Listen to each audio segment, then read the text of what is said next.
어, 이번 한 주간 또 예수님께 어떤 상황에서도 그 문제를 가지고 또 상황과 어떤 사람을 가지고 하나님 앞에 나아가는 그런 믿음의 한 주가 되셨으리라고 믿습니다.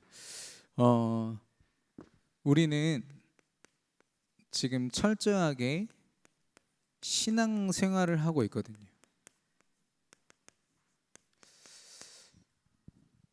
신을 중심에 모시고 신을 중심으로 나의 인생의 모든 무게 중심을 하나님께 둔 삶을 살고 있는 겁니다. 우리가 예수 그리스도를 마음의 주인으로 모셨다면 우리의 모든 삶은 이 삶이어야 되거든요. 사실 우리는 신앙생활을 살다가 또 내가 중심이 되는, 사람이 중심이 되는 인앙 생활을 살다가 그런 삶이 아닙니다. 이 신앙생활에 있어서 이 빌립이라는 사람, 또 안드레라는 사람, 주일 우리 메시지 묵상하셨겠지만 굉장히 분명하게 이 두 사람을 하나님께서 말씀을 통해서 대립시키고 계십니다. 중요한 건 같은 믿음을 가졌는데 그들의 삶의 대처와 행동과 판단과 모든 모습들이 완전히 달라요. 이 빌립이라는 사람을 보니까요, 이 2만 명이 어떻게 먹지라는 고민과 함께 빠르게 계산된 건 뭐냐, 200데나리온의 돈이 있으면 가능할지 모르겠습니다. 근데 그 자리에는 다 가난한 사람들 뿐이거든요. 결국에는 이 빌립이라는 사람은 뭘 얘기하고 싶었냐면 이 사람들 못 먹입니다를 얘기하고 싶었던 거죠. 가장 먼저 이 사람은요, 처지를 봤습니다. 우리들의 처지, 상황, 굉장히 빠르고 합리적으로 그 상황을 판단해낸 거죠. 그래서 이 사람들 못 먹입니다라고 결론을 딱 내린 겁니다. 그 사람 나름대로요, 처신을 한 거예요. 처세를 한 거죠. 세상에서는 이거 되게 중요하게 생각합니다. 어떤 문제를 딱 닥쳤을 때 이 문제를 해결할 능력을 키우든지 아니면 빨리 이 문제를 파악해서 피할 길을 찾든지, 이걸 처세술이라고 하고 네 처신 잘해라 이거 얘기하잖아요. 이걸 얼마나 잘하느냐에 따라서 전문가가 되고 능력자가 되기도 합니다. 세상이 보는 기준은 그렇죠. 그러나 하나님이 보실 때는 이 모습이 어떠하든지 불신앙이라고 말하고 있어요. 눈앞에 있는 예수님을 두고도 예수님을 의지하고 바라보고 믿기보다 내 감각, 내 생각, 내 기준, 경험 앞세워서 고백하고 판단하고 그대로 살아가는 것. 이 안드레는 물론 똑같은 처지라는 거 알았을 겁니다. 육신적으로 그런 게 와닿지 않겠어요? 야, 2만 명을 어떻게 먹이지? 그러나 그의 고백은 한계 많은 인간들과 자신에게 있었던 것이 아니라 하나님께 있었어요. 하나님을 믿는 믿음. 눈앞에 있는 예수가 내 인생 모든 문제 해결하신 그리스도라는 그 믿음을 가지고 바라본 겁니다. 그랬을 때 그는요, 의지했어요. 예수님, 이거 보리떡 5개랑 물고기 2마리밖에 없습니다. 어떻게 할까요? 그런데 제 수준에서는 이거 사람들 다 먹일 수 있을지 모르겠습니다. 안드레의 믿음이 완전한 게 아니에요. 하나님이 우리에게 언제 네 믿음이 완전하기를 바란다, 어떻게 그런 말씀하셨습니까? 여러분 완전하실 수 있습니까? 믿음이요? 완전한 믿음은요, 우리가 가질 수 없습니다. 가져서도 안 되고요. 완전한 믿음이 있다면 우리는 굳이 이 자리에 나올 필요 없겠죠. 왜 하나님이 끊임없이 우리에게 말씀을 주시고 기도로 하나님께 나아가라고 말씀하십니까? 우리의 믿음이 끊임없이 흔들리니까요. 안드레도 그랬습니다. 그러나 안드레가 잘했던 건 뭐냐면 자신의 믿음을 가지고, 그 연약한 믿음을 가지고 예수님께 나아갔다는 거예요. 그런 찬양이 있죠. 내 모습 이대로 사랑하시네. 예수님은요, 우리가 엄청난 믿음 가지고 근육 빵빵해서 나 이거 했어야 예수님, 이걸 원하지 않으세요. 하나님, 저 연약합니다만 예수님은 나의 그리스도이십니다. 저와 여러분이 이런 진실된 고백할 수 있게 되기를 축원합니다. 우리의 믿음이 어떠냐? 하나님은 그것보다 그 믿음을 가지고 지금 내게로 나아오라. 하나님이 우리에게 원하시는 믿음은요, 정확한 믿음이고 올바른 믿음이에요. 이상한 믿음 말고요, 예수가 그리스도라는 믿음이죠. 사실 이 빌립과 안드레에게 주어진 질문, 이 사람들 어떻게 먹을 수 있겠냐? 여기에 숨겨진 그 문장이 있습니다. 진짜 질문이 뭘까요? 너는 나를 누구라 하느냐?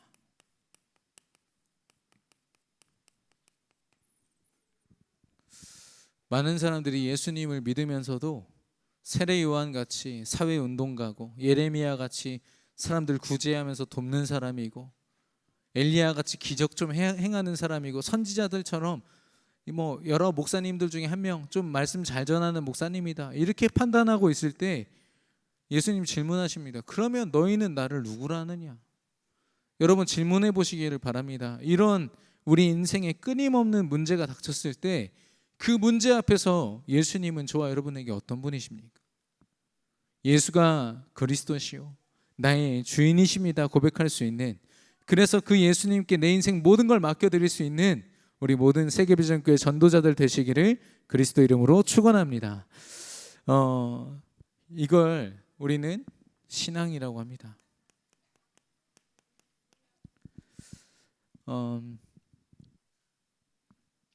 예수님께 나아간다. 저는 때로는요, 저와 여러분에게 이런 모습도 필요합니다. 간구하는 것, 간절히 구해야 돼. 우리가 믿음이 늘 흔들립니다. 24시간 끊임없이 흔들립니다.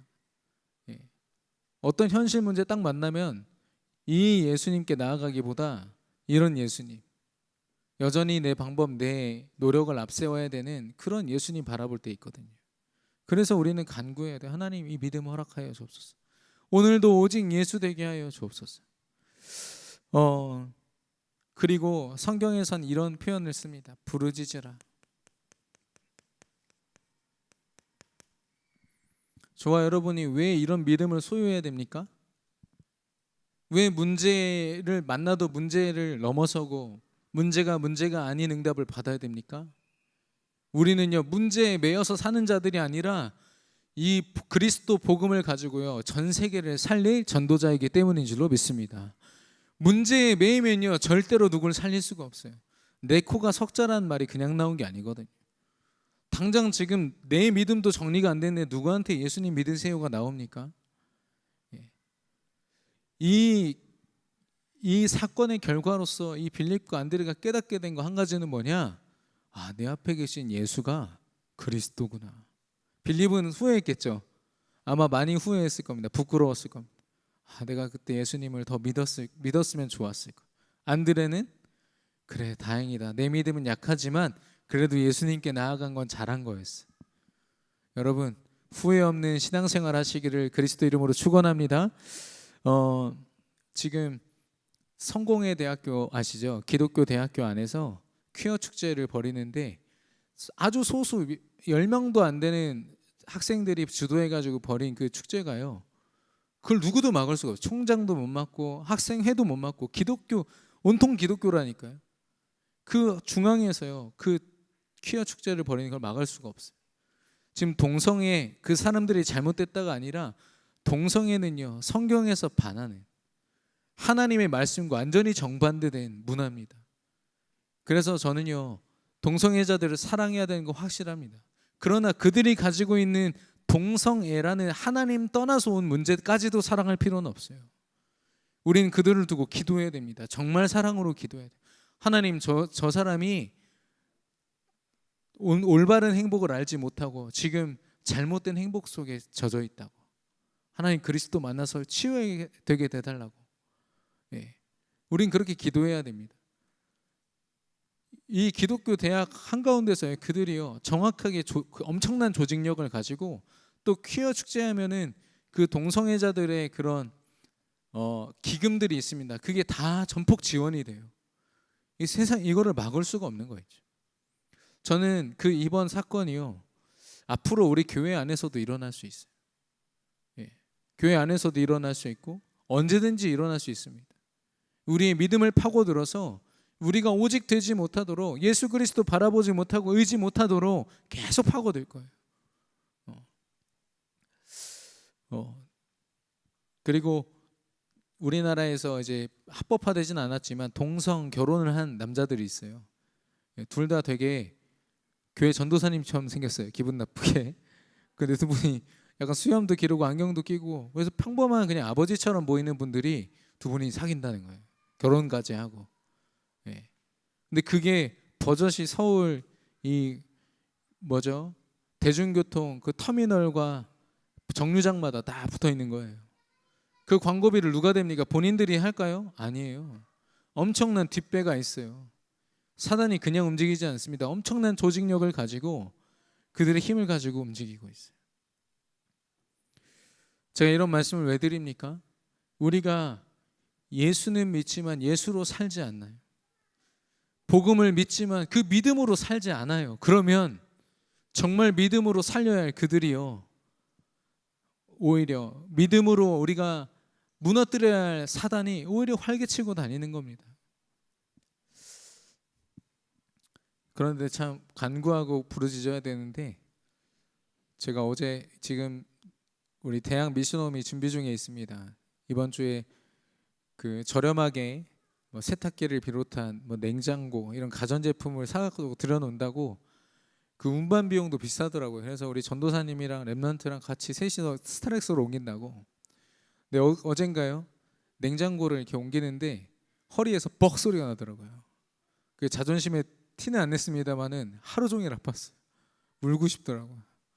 어제 잠을 자는데 이게 뒤척여지는 게 계속 허리가 아파서. 물론 제가 미숙한 거죠. 그런 일을 안 해본 사람이 이걸 하려니까. 근데 중요한 건 그게 문제가 아니라 새벽 기도를 못 나왔어요. 밤새 뒤척이다가.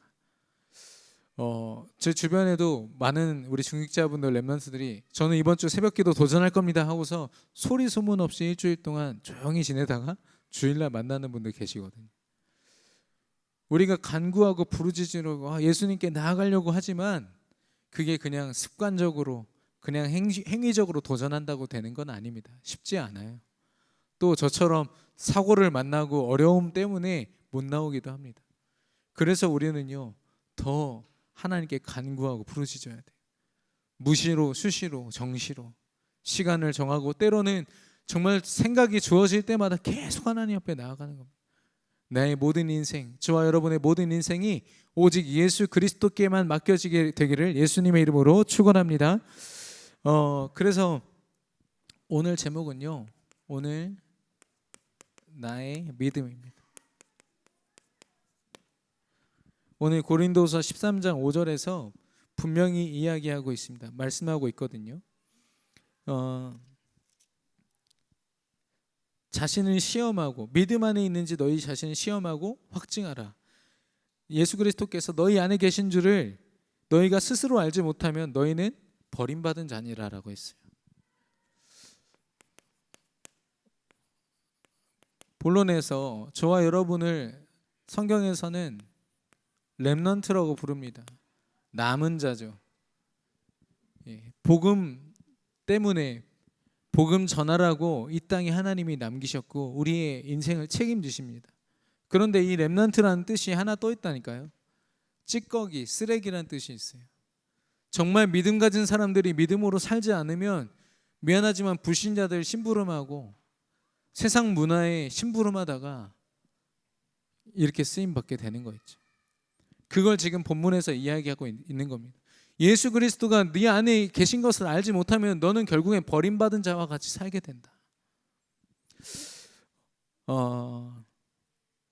오늘 그래서 복음의 바톤, 우리가 예수가 그리스도 되심을 믿는데요, 이 믿음이 얼마나 가치 있는지, 얼마나 중요한지를 우리가 알지 못하면 우리는 또 오늘을 놓치겠죠. 그래서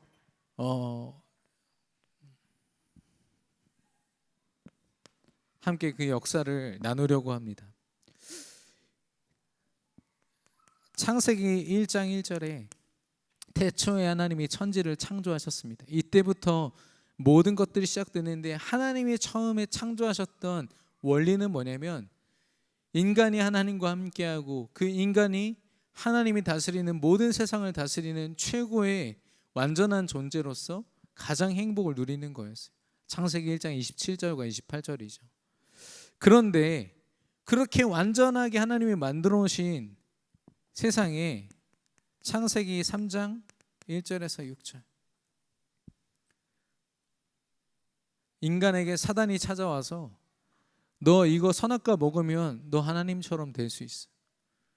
그 말에 속아서 선악과를 먹고 하나님과 약속했던 그 언약을 저버린 채 죄인으로서 하나님을 떠나게 됩니다. 여기서부터 모든 불행이 시작되죠. 근데 그런 그들에게요, 하나님은 창세기 3장 15절 바로 답을 주십니다. 여자의 후손이 네 인생을 쥐고 흔들 이 사단의 머리를 크러쉬, 완전히 으깨버릴 거다라고 이야기하고 있습니다. 이미 예수님이 오실 것을 이야기하고 있어요. 구원자가 오실 것을 약속하셨습니다. 그런데 믿음으로 살아야 되는 그들이요, 창세기 6장 1절에서 7절에 보니까 자기가 눈에 보기에 좋은 대로 사람을 취하고 원하는 대로 살았다고 했어요. 물질 중심이죠. 나 중심으로 무너진 인간이요, 다시 한 번 더 내가 원하는 것, 내가 나의 유익을 위해서 물질 중심으로 나아간 겁니다. 그때 하나님이 노아라는 한 사람을 불렀어요. 그러나 노아는 은혜를 입었더라. 이 노아 한 사람을 통해서 14절에 방주를 만들라고 명령하셨어요. 모든 사람들이 물질을 쫓아서, 눈에 보이는 걸 쫓아서 완전히 지금 수장됐거든요. 그때 유일하게 노아와 노아 가족들만이 방주에 타서 살아남게 됩니다. 이 방주가 바로 예수 그리스도를 상징하는 거죠. 방주가 아니면 답이 없는 겁니다. 아무리 자기들이 뛰어나고 대단하고, 이 6장에 보면은 네피림이라고 시대 영웅들이 나오거든요. 영웅들이 시대 재앙을 막는 게 아니죠. 창세기 11장 1절에서 9절. 근데 사람들이요, 정신을 못 차리고 혹시라도 또 하나님이 비로 내리면 우리 높은 곳으로 도망가자 해서 쌓은 것이 바벨탑입니다. 바벨탑을 쌓고 그들이 한 얘기가 뭐냐면, 우리 높게 탑을 쌓고 그곳에 우리 이름을 내자라고 해요. 하나님의 영광을 위해서 인생을 드려야 할 인간이 하나님을 대적해서 이제 우리 이름을 내자. 뉴 에이지 사상이 그렇죠. 뭐 음악으로만 우리가 뉴 에이지를 알고 있지만 모든 문화 분야에 다 뉴 에이지가 있어요. 그 뉴 에이지의 뜻은 뭐냐면, 하나님이 필요 없는 새로운 시대를 만들자. 인간들이 스스로 창조해내는 능력의 시대를 창조하자. 겉으로 볼 때 그 프레임은 굉장히 멋있죠. 그러나 하나님께서 이들의 언어를 흩으심으로 이들의 모든 계획이 무산되었고, 하나님이 주목하신 한 사람은 창세기 12장 1절에서 3절 아브라함이라는 한 사람이었어요. 너는 내가 지시할 땅으로 가라. 네가 의지했던 모든 것 다 떠나고 오직 믿음을 근거로 내가 지시할 땅으로 가. 아브라함에게 명하셨고, 아브라함은 그 즉시 그 말씀대로 행했습니다. 이 시대에 아무리 많은 대단한 사람들이 있다 해도요, 하나님이 주목하셨던 사람은 믿음 가진 한 사람이었어요. 이 창세 시대입니다. 이 이후로는요, 하나님의 믿음을 대적하는 강대국과 그 우상 문화가 시대를 앞서갔습니다. 지금도 마찬가지지만 애굽이란 한 나라가요, 전 세계를 쥐고 흔들고 있을 때 하나님이 요셉이라는 한 사람을 세웁니다. 요셉 한 사람을 통해서, 사실 요셉이 애굽에 어떻게 갔는지 아시잖아요. 노예로 팔려갔다니까요. 자기를 질투하는 형제들 때문에 결국엔 죽임당할 뻔하다가 노예로 팔려갔어요. 얼마나 비참합니까? 근데 요셉은 알았어요. 이것 또한 하나님의 계획이라는 거. 우리 같으면 10년 넘는 시간 동안 이를 갈면서 형제들에 대한 복수를 생각했을 텐데, 이 요셉에게는 그것보다도 하나님의 계획을 따라갔어요. 하나님을 의지하고 하나님을 바라보고.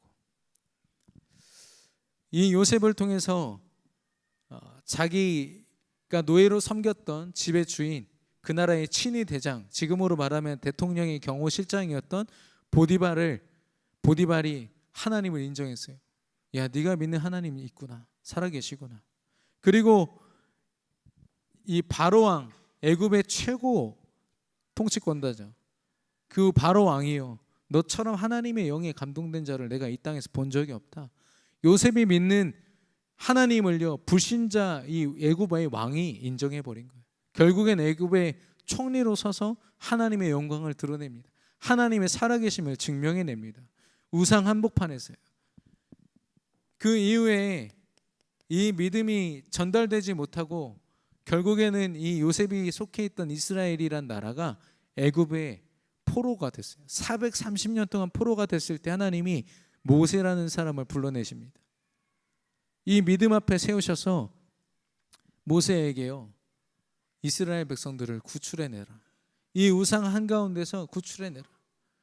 이 모세를 통해서 애굽의 우상으로 섬기고 있던 파리, 개구리 이런 신들 있잖아요. 메뚜기.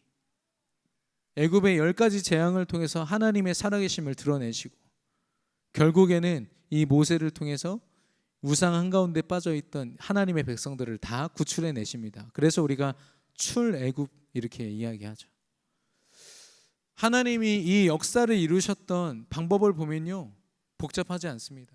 믿음 가진 한 사람, 믿음 가진 한 사람. 오늘 쭉 전달될 텐데 여러분이 주목하셔야 되는 것이 바로 이겁니다. 한 사람. 저는 우리나라 역사가 5,000년의 무고한 역사 막 이렇게 얘기하잖아요. 예.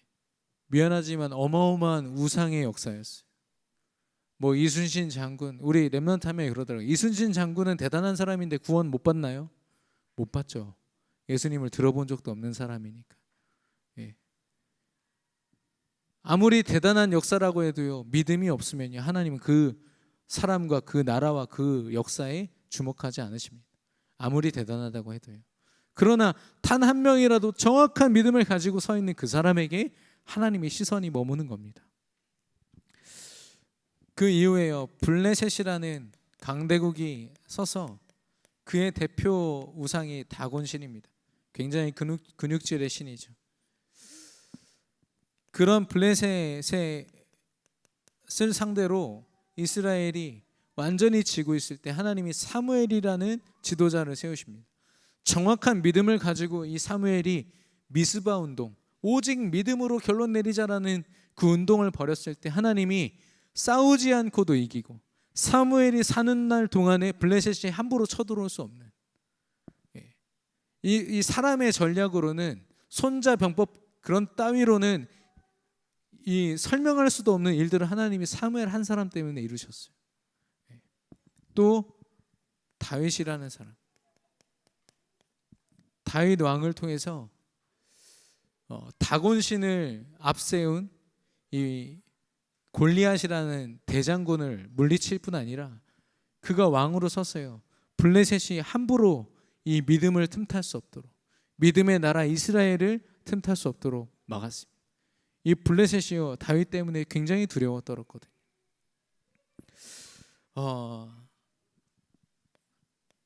그 이후에 아람이란 나라, 이 아람 이후에 계속되는 우상인데요, 바알과 아세라입니다. 어제 글씨가 어쩔 수 없이 지금 되게 작아지는데, 바알과 아세라를 통해서 굉장히 음란한 신입니다. 근데 이 신을 섬겼던 이 아람 나라,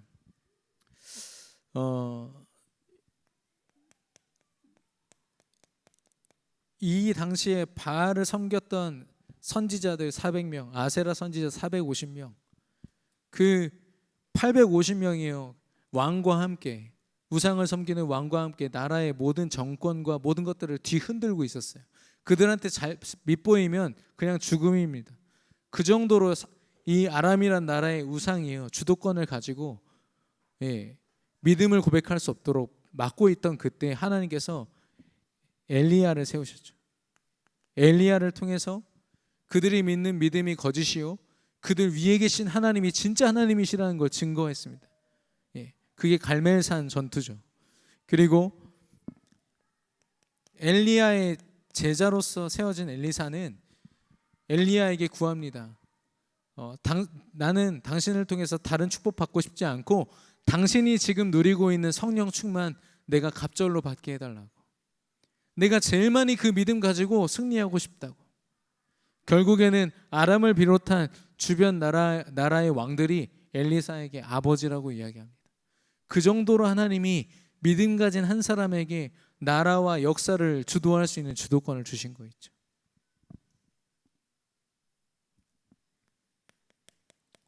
아수르라는 강대국이 섰을 때 하나님은 이사야라는 선지자를 통해서 이제는 나라도 잃어버리고 소망이 없어요. 너무 강대국이 깊게 침투해 버려서 결국에는 이제 멸망할 건데 이사야에게 뭐를 말씀하십니까? 이사야서 6장 13절.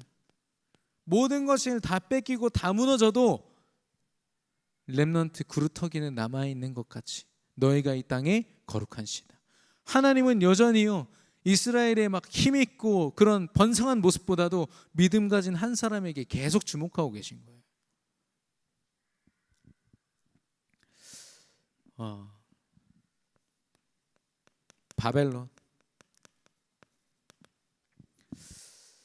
바벨론이라는 나라에는 느보 신이 있습니다. 머리부터 발끝까지 다른 금, 은, 동, 뭐 이렇게 철 이렇게 해가지고 인간의 인본주의로 만들어진 신이죠. 그 바벨론 문화 속에서 다니엘이란 한 사람이 포로로 끌려갔습니다. 그가 왕족이었지만 포로로 끌려가자마자 거세를 당하고 환관으로서 지내게 됩니다. 여러분 같으면 어떨까요? 아무리 뭐 거기서 대우를 잘해준다 한들 남자 구실 제대로 못하고 여러 가지 환경적으로 볼 때 이 당시에 끌려갔던 수많은 사람들이 사실상 이 바벨론의 느보신 앞에 엎드려서 절합니다. 왜냐하면 그게 자기 살 길이라고 생각했거든요. 하나님을 향한 믿음 다 저버리고 이제 그동안 이스라엘 백성이었다면 이제 믿음 저버리고 바벨론 백성 하자. 근데 다니엘은 뭐라고 했냐? 다니엘서 1장 8절에 뜻을 정했다고 했어요. 내가 바벨론 한가운데 있지만 나는 하나님의 백성이다. 나는 하나님의 믿음 가진 렘넌트다. 이걸 끝까지 붙잡았거든. 하나님의 언약을 붙잡았습니다. 그리고 이 시대에 에스더라는 믿음을 가진 이 여성이 왕비로서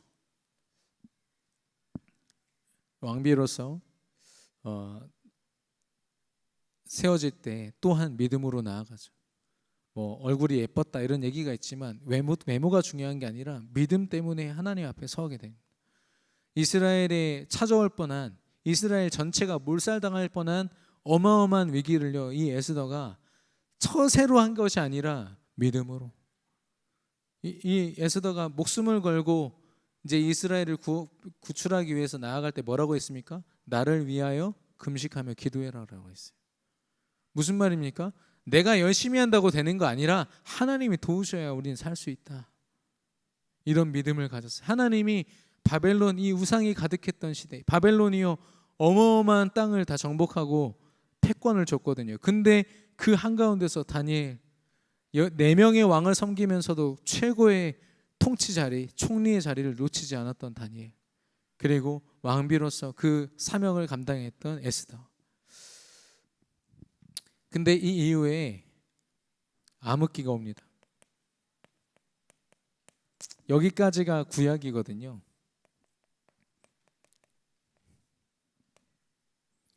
구약 다음에 그럼 여기 암흑기 동안 아무 일 없었냐? 아니에요. 인간의 어떤 역사로서 볼 때는 수많은 왕들과 수많은 일들이 있었어요. 여기로 중세 시대로 넘어오기 전까지 아주 복잡한 일들이 굉장히 많았습니다. 그러나 하나님은 주목하지 않으십니다. 이 시대를요 성경에도 기록해 놓지 않으세요. 제대로 말라기 이후의 일들 400년 동안의 일이죠. 왜냐? 믿음 가진 사람이 없었기 때문에. 흑암이 얼마나 짙게 역사했는지. 그런데요 그것과 함께 동시에 뭐가 있었냐면 하나님이 준비하셨어요. 이 중세 시대가 오기 전에 누가 오십니까? 예수 그리스도. 죄송합니다. 네. 이 암흑기 동안 하나님이 준비하신 것이 바로 예수 그리스도지. 예수 그리스도가 오셔서 마태복음 16장 16절에 주는 그리스도시요 살아계신 하나님의 아들이십니다. 이 창세기에 언약되어 있던 여자의 후손으로 오셔서 인류를 구원하시고 십자가에 죽으심으로 모든 문제를 해결하셨어요. 그리고 요한복음 19장 30절에 다 이루었노라 말씀하셨어요. 이 이후에요, 로마라는 나라가 굉장히 힘을 가지고 전 세계를 주도할 때 이 그리스도의 언약을 정확하게 붙잡은, 그동안은 그냥 바톤을, 언약의 바톤이었다면 그런 찬양 있잖아요. 예수의 피 묻은 바톤을 들고 예수님이 피 흘려 우리에게 이루신 이 믿음의 바톤을 그대로 물려받은 사람들이 누구냐? 바울이에요. 그리고 12제자들, 빌립이나 안드레처럼 저렇게 연약한 모습일 때도 있지만 이 12제자들이 결국에는 요한 한 사람만 빼고요, 전부 다 순교합니다. 그리고 로마서 16장에 이 바울을 통해서 복음을 듣게 된 모든 중직자 전도자들, 이 로마 한복판에서, 이때 로마는요 예수님 예자만 꺼내도 무조건 사형했습니다. 사형을 시키는 것도 그 당시에 이 경기장 안에서 그들이 죽는 걸 즐겼다니까요. 그런 상황 속에서도 이들이요 그리스도 복음을 놓치지 않았고, 더 무서운 건 뭐냐면 그리스도 복음을 증거했어요. 사도행전 5장 42절에 보니까 그들이 성전에 있든지 집에 있든지 상관없이 예수가 그리스도라고 가르치기를 쉬지 않았더라라고 했어요. 바울은 보세요, 사도행전 28장, 바울 그 사도행전 제일 마지막 절에 보면 제가 바울을 정말 좋아하는 구절입니다. 바울이 로마 감옥에서 아무 힘도 없는데요, 뭘 할 수 있겠습니까? 우리 같으면 하나님, 저 한때 전도 많이 했으니까 좀 말년은 편하게 쉬겠습니다, 이렇게 고백할 수도 있어요. 그런데 바울은 전보다 더 거침없이 복음을 선포했다라고 분명히 이야기하고 있어요.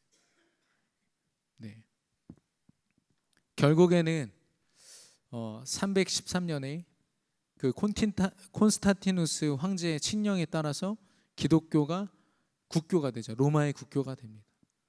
이들의 작은, 어쩌면 굉장히 소수처럼 보이는 이들의 믿음이요 로마라는 대국을 뒤집어 버린 거예요. 이 이후에 중세시대가 됩니다. 말씀드렸다시피 기독교가 굉장히 인정을 받았잖아요, 국교로서. 그때부터는 오직 예수를 치열하게 믿을 필요가 없어요. 다 믿으니까. 그러다 보니까 그 믿음이 흔들린 겁니다. 결국에는 이 중세에는 교권을 가지고 원래는 복음을 증거해야 되는 그들이 이제는 정권도 노리고요, 경제권도 가지고 잘못된 교회 지도자들이 속는 거 있죠. 그때 일어난 사람들이 바로 루터, 칼빈, 종교 지도자들입니다. 오직 의인은 믿음으로 말미암아 산다. 행위로서가 아니라 진짜 그리스도를 믿는 믿음이면 그 사람이 전도자다, 제자다 말씀하고 있어요. 칼빈도요. 이들의 제일 많이 표현했던 표현이 바로 오직입니다. 예수라고 이야기하면서도 이것저것 방법 다 동원해가지고 이거 타협하고 저거 타협은 그건 믿음 아니다. 오직 믿음, 오직 예수.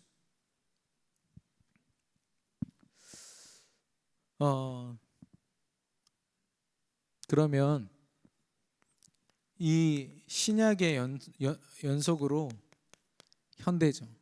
지금 우리가 사는 삶입니다. 지금은요 통합 종교 시대, 그리고 대체 종교 시대. 큰 흐름입니다. 두 가지. 하나는 뭐냐면, 야, 우리가 믿는 게 결국에는 또 한 가지 하나님 아니겠냐, 하나의 하나님 아니겠냐. 천주교도 기독교도 서로 부둥켜 안고서 같이 예배드리는 거예요. 우리가 그들과 뭐 밥도 먹고 다 할 수 있습니다. 그런데 믿음은 공유할 수 없어요. 우리는 오직 예수뿐인 줄로 믿습니다. 아니에요. 천주교는요 성경에서는 분명히 귀신 섬기는 거라고 하는 제사도 드립니다. 왜 그럴까요? 제가 연구한 바로는 그들은요, 그 나라의 풍습을 받아들여요. 그 나라의 어떤 문화를 그대로 받아들여서 이들을 품는다는 미명하에 말씀과 상관없는 짓들을 해버려요. 오직 그리스도면은 조상신이 아니라 귀신임을 인정하고 제사 드리지 말라고 해야죠. 그런데 그게 조상 섬겨라 얘기하는 거예요. 성경 어디에 성모 마리아한테 기도하라고 되어 있습니까? 오직 내 이름으로 기도하라고 예수님이 말씀하시는데 언제 성모 마리아에게 기도하라고 그랬어요? 그런 믿음을 가지고 있는 천주교, 무당 이런 사람들이 모여서 WCC라는 그룹을 만들고 같이 예배드리고, 대체 종교는 명상, 기운동 이런 것들을 이야기합니다. 이제는 사람들이 종교에 학을 떼어요. 그러다 보니까 종교는 아닌데 뭔가를 의지하고 싶죠. 스티브 잡스나 빌 게이츠 같이 굉장히 명망이 높고 실력이 있어요. 그런데 자기 정신을 지킬 수 없는 사람들이 누굴 찾아갑니까? 명상, 기센터에 찾아가서 자기 마음을 다스린다고 이야기하죠. 그러나 그건 다스리는 것이 아니라 그 배후에 있는 사단에게 자기 영혼을 내어주는 것과 같습니다.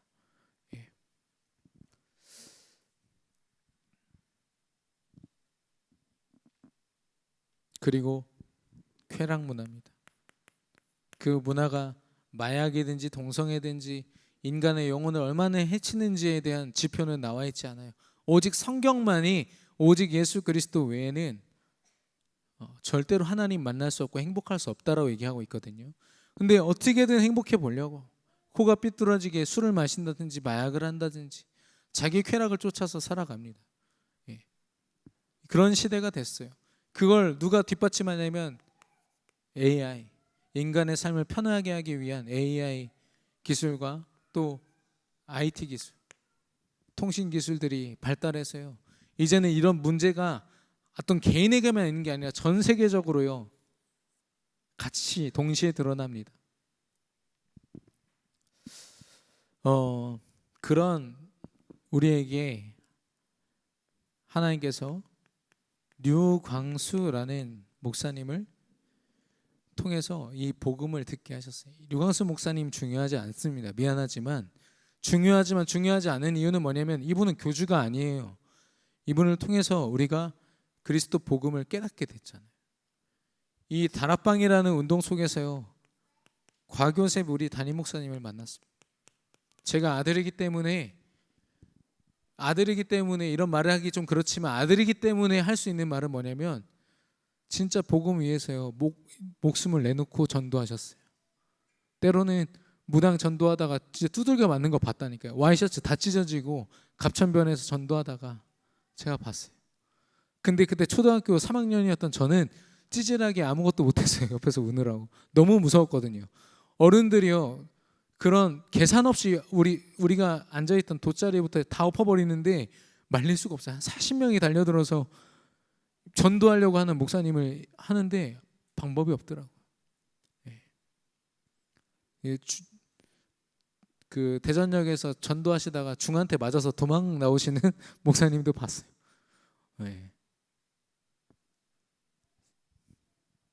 저는 그게 단순히 그냥 전도해야 된다 이런 수준에서는요 그런 전도가 되어질 수 없죠.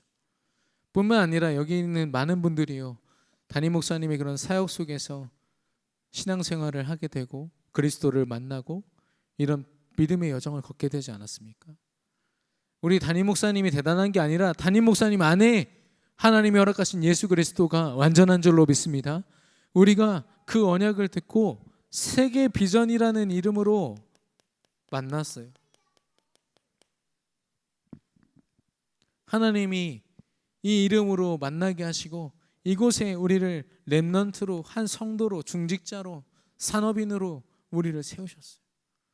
여러분과 저의 정체성입니다. 이 어마어마한 역사. 사단은요 굉장한 전문가이기 때문에 치밀하게 움직입니다. 그리고 힘있게 움직여요. 그래서 사단이 선택한 방법은 그 당시에 최고의 힘 있는 나라, 최고의 지도자들, 자기가 세우는 이 흑암의 서밋들을 세워가지고 하나님 나라를 무너뜨리려고 끊임없이 시도했거든요. 그때마다 하나님은요, 막 대국을 세워서 상대하게 한 게 아니라 한 사람, 복음 가진 한 사람 때문에 이 강대국이요 힘을 쓰질 못했어요.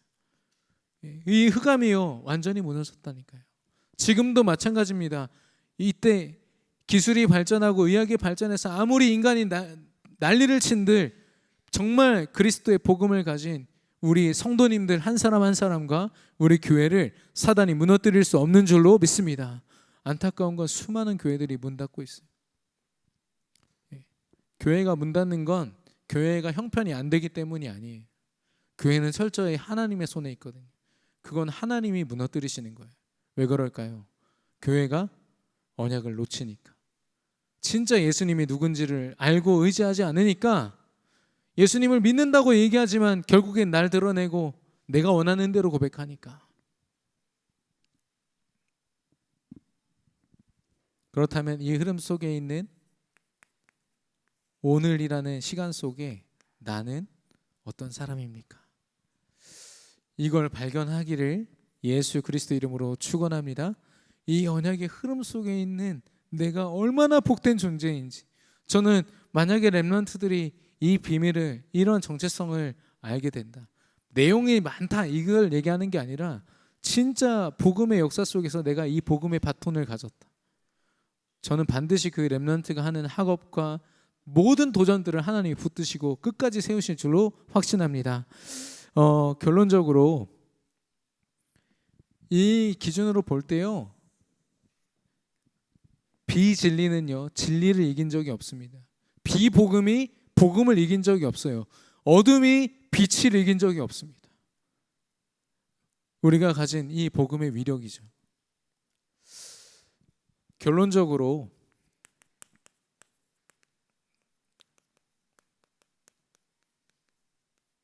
우리도 모르게 다른 사람에게 우리 시선이 많이 갈 때가 있지만요, 제일 중요한 건 한 사람입니다. 한 사람이.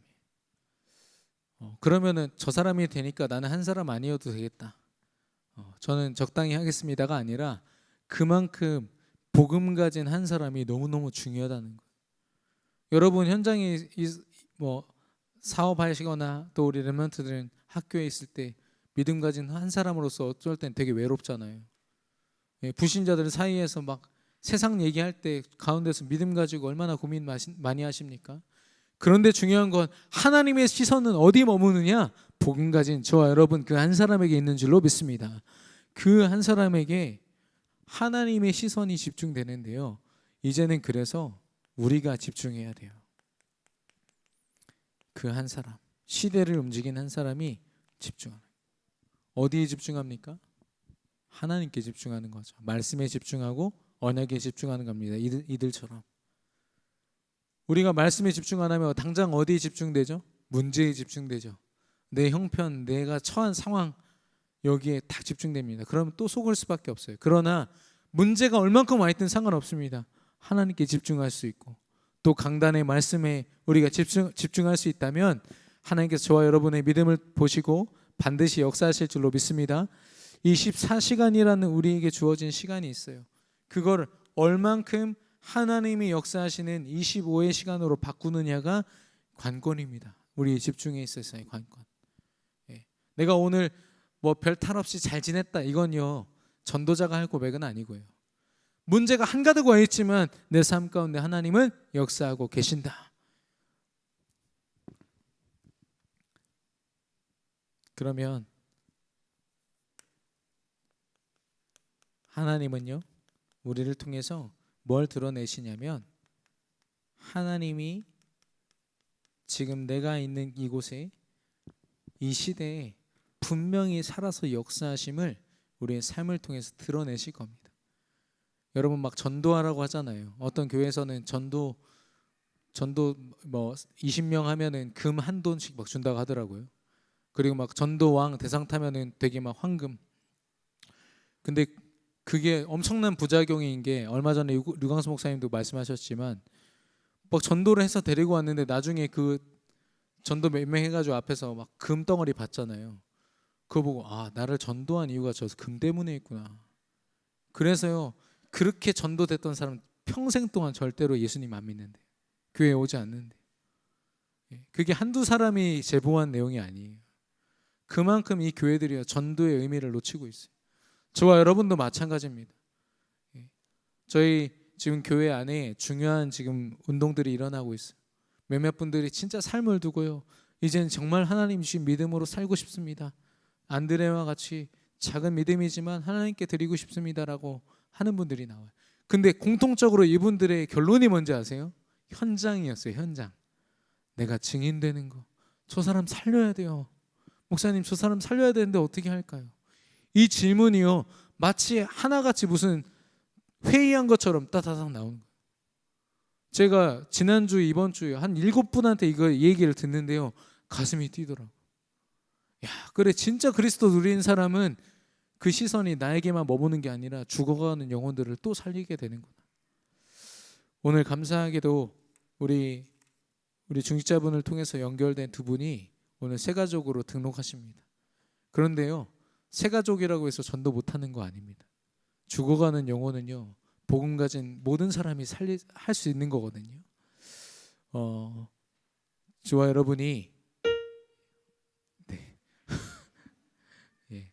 어제도 중요하고 내일도 중요합니다만은 오늘이 중요합니다. 지금이 중요합니다. 우리 옆 사람과 인사하겠습니다. 오늘 오직 그리스도로 결론 내립시다. 아멘. 이 고백으로 우리 나의 모습 나의 소유, 우리 가슴에 손을 얹고 믿음으로 고백하겠습니다.